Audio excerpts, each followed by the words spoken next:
Hi everyone. So Jerry couldn't make it today.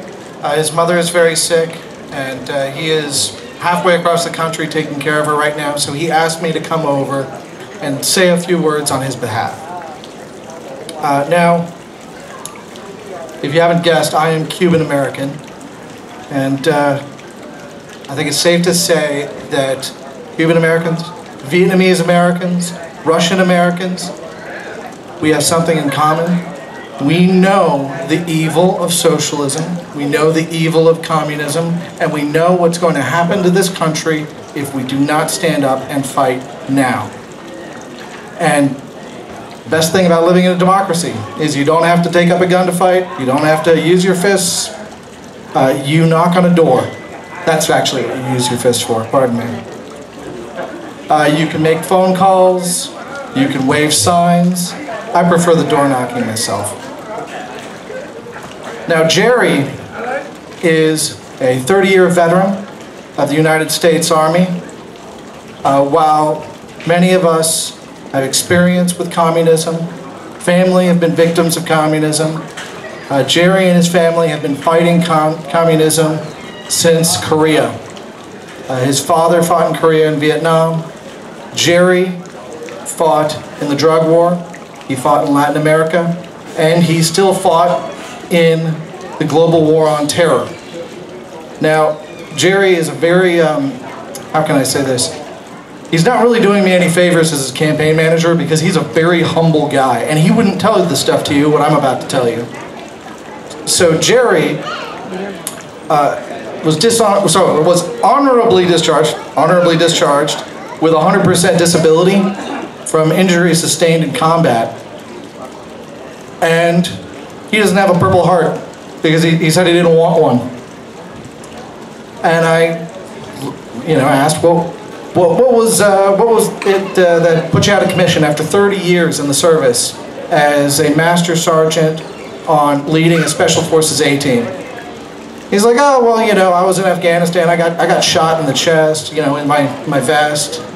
I was like, oh, well, that explains it. And he's like, oh, yeah, and then I fell off the edge of the building, fell down like, 15, 20 feet. I'm like, oh, really? He's like, yeah, and then I hit my neck and then rolled down a hill from there. So that was his career. After that, he started a security company, very successful business, and I know that a lot of people here have experience with how difficult it is to be a small business owner. He built his business to a $1 billion revenue total business. And eventually, he decided that that wasn't what he wanted to do with the rest of his life. He had a conversation with his father, who fought the communists in Korea and in Vietnam. And his father, who was on his deathbed, expressed to him that he was worried about the direction that our country is going in. And I know that I feel that way. I'm sure a lot of you feel that way too. That the direction that we as Americans are going in is a road that Vietnam traveled, it's a road that Cuba traveled, it's a road that Russia, Eastern Europe, China traveled, and we may not see for 100 years liberty again in this country if we lose it in this generation. That's why it's so important for us to do something.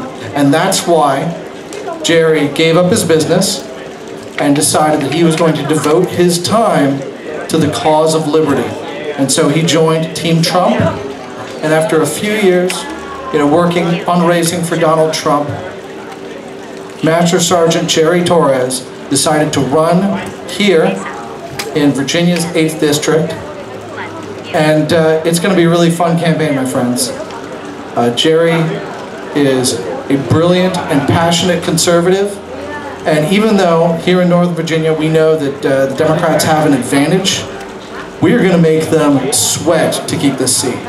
We're going to make them bleed to keep this seat, because what we're going to do is we're not going to do the same old kind of Republican campaign where we say the same old stuff about tax cuts.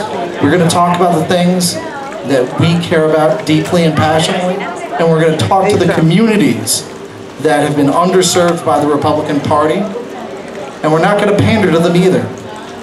We're just going to give the message of liberty that founded this country and that brought us all here together today. So I brought some volunteer sheets. If people want to sign up, our campaign is officially launching in the next couple weeks, and we're going to open our campaign office after that. And we would love to see you, my friends. Thank you very much.